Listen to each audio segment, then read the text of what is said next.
Alright guys, what is up? Welcome back to another live episode of Hook and Bass 92. And today, basically I want to talk about my favorite worms I like to use if I'm pond fishing, stream fishing, creek fishing. And my favorite worms I like to use are between a stick bait and a Senko, and I got them right here. And there's two different kinds. I got this large one right here, and I got this small one right here. Start off with the large one and its color.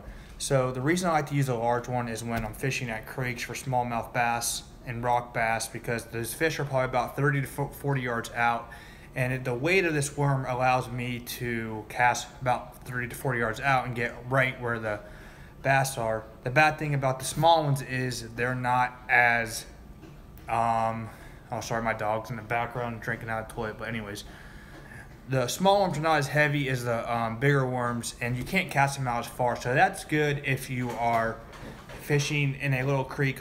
So this little creek I have is about 5 to 10 yards. You can whip that worm right out there, right where the smallmouth bass are. And the bad thing about that is they don't sink as good as these.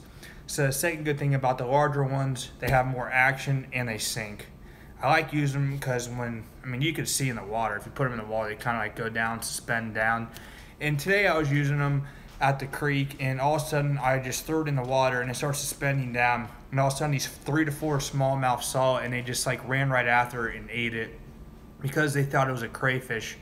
That's another good thing about these worms. They kind of look like a crayfish when they're moving, and basically that creek and stream, there's about 30 to 40 crayfish. When I put my foot in the water, I saw about 30 of them scatter out. So the main source of food for those smallmouth are crayfish, and these worms do a great job looking like a crayfish.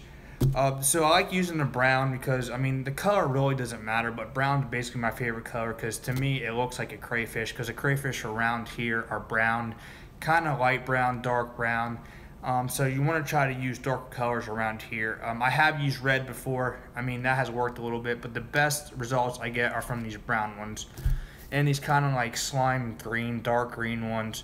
So the darker the color, the better, because if you grab a crayfish, again, they look like these colors. You don't want to use like a blue one, a purple one, a yellow one, because I'm pretty sure it'll work, but it will not work just as good as these colors. What else I was going to talk about? Oh yeah, today when I was using them, I had these little smallmouth bite the edges of them, and with the bigger worms, they're tougher, they're rough. They don't rip as good. They don't rip as much as the smaller ones do, and you can usually use these about. I would say I've been using this worm as long as it doesn't fall off. You put a little O-ring underneath it. They'll probably last you about 4 to 5 good fishing trips. And with this worm, it's the same exact worm I've been using all day. I caught 8 smallmouth and 2 rock bass off it, so they're pretty tough.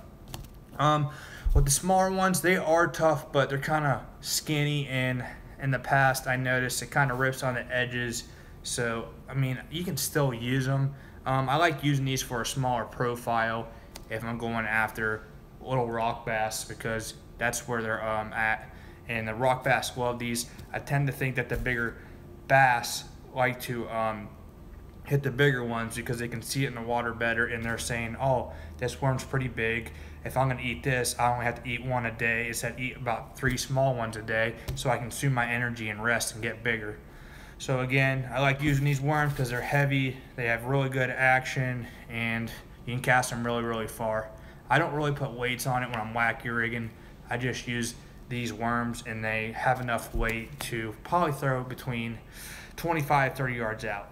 And I'm putting up a video tomorrow that's showing I'm using these 2 exact worms.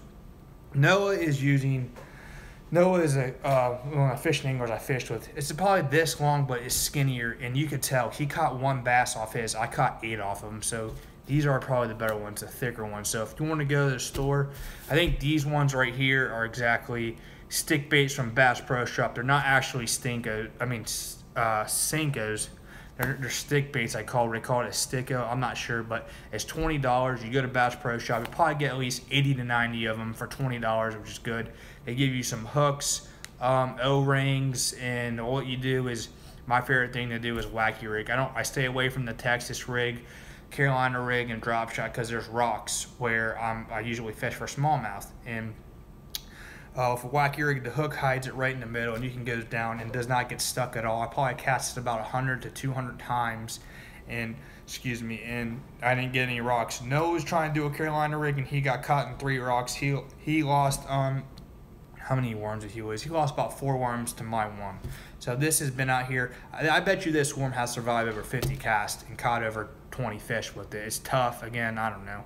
So if you want to go, you can go on Bass Pro Shop, type in, pretty sure just type in the stick bait kit and it'll come up. There's different colors. There's brown, green, there's red, blue, purple, white, neon green. All of those colors like neon green, white, those work great in ponds. They don't work as well as the streams because I think the bass really don't like the colors. Again, that water is very clear. You want to use fluorocarbon line and stuff. The second thing I'd like to talk about would be the pole I like to use. The pole I like to use is a medium heavy 7-foot ugly stick with the Daiwa Strike Force reel, which this reel is $15. Go on tacklewarehouse.com and buy it. You don't need a $100 to $200 reel. This $15 reel I have has lasted me 6 to 7 months. Has caught over 30 fish, and it casts really, really far. To me, with this worm on that pole, I can probably get about 25 to 30 yards easily. And all I gotta do is loosen my drag, because some of those 3-pound, 4-pound smallmouth could break your 10-pound line. But I loosen the drag, and like today, I think I had like a 2-pounder on there, and it was going around the rocks, and those rocks have sharp edges. So that line holds up pretty good. Just loosen your drag and they run and get tired, because what you're fishing in at those creeks with these is about 1 to 2 foot 2-foot water, so you can see the worm drop in and hit the bottom. And the coolest thing about that is you could use polarized sunglasses, but you could see the fish come out of nowhere and eat it. It's not like a pond where it's 10 foot. It's like, again, 1 or 2 foot, and you can actually walk in there and see everything on the bottom. I like to fish clear water. That's what smallmouth like: clear water, cold water, and water that runs. And wherever there is crayfish in a stream, it's going to be a smallmouth, because that's what they mainly eat. And these worms, again, all these worms, again, these little stick baits from Bass Pro Shop, and like look exactly like crayfish. And you don't have to use stick baits. You can use Senkos. There's more worms out there. You can even make your own worms. I'm going to start doing that, making my own worms and using them, because you can save a lot of money. You can make like 100 to 200 worms for about $15 instead of paying all that money for this expensive Gary Automato. I mean, those worms are really, really nice. I like using those, but if I can use an off-brand worm to save some money, that would be good. So again, these are my favorite baits to use for smallmouth, in-rock bass, and of course largemouth. But I like using these for smallmouth. Smallmouth tend to love these because I don't know, like today, I was by the stream with running water, and I was like, there's nothing over here. I saw my bait go down pretty quick, and as soon as it hit the bottom, 3 or 4 smallmouth came out of nowhere and tore it up. I think the biggest one we caught today was about 2.5 pounds. The smallest one was about, I don't know, like that big. So even the small ones are going after these bigger baits, because I think it's because of vibration. When it kicks off the water, when you're doing that whack rig and pulling it up, the vibration shoots off, and they can see it because the water is very, very clear, and the glitter on this reflects off the sunlight, and those fish love it, man. They can't resist. It's like they've never seen it before. I don't know. I was just so shocked on how these smallmouth love these worms. Like, I was throwing a fluke and a little square bill crankbait. They didn't even, I saw them, they didn't even look, like they looked at it, they didn't even run up to it and touch it. But once you throw this Senko in there, bam, they grab on hold of it, and they would run into the current, and they would pull your line. It was so much fun. So again, if you are looking to catch some smallmouth, I would prefer creeks, streams, anywhere it's clear water, cold water, and water that runs. All you have to do is, what I found where they're at is they're in the shade. Like, there's like probably a little 5-foot, 10-foot pool about 10 yards out, and there's just calm water where it's not rushing. You take one of these worms and you just whip it in there, and all of a sudden, boop, it drops in there, and you wait about, just let it sit there for about 10 seconds. And all of a sudden you start moving up and down. You'll feel, the first thing you'll feel is they'll be nibbling at it. Then all of a sudden they'll just take it, and you'll see your line go to the right or left. That's when you set the hook, and you know you got a nice smallmouth. So that video, that video is like encoding on my computer. It'll take about 3 to 4 hours. I probably have it up there Thursday. It's me and Noah. We walked down this trail to get some smallmouth. We haven't been there in 2 months, so I decided to go down there. And the good thing about it was nobody was there, and I packed about 30 of these worms because I knew we were gonna lose some. And the hook, 1/0, 2/0 hook. You don't need a weight because these big ones are so heavy. Even the small ones All you need is like a little spinning rod and reel. You throw that in there and the smallmouth love it, and you're gonna get a lot of fish. So again, these are my top baits to use: stick baits from Bass Pro Shop and Senkos. Anything that looks like this, wacky rig it, let it drop down, float on the ground like that, then you'll be done.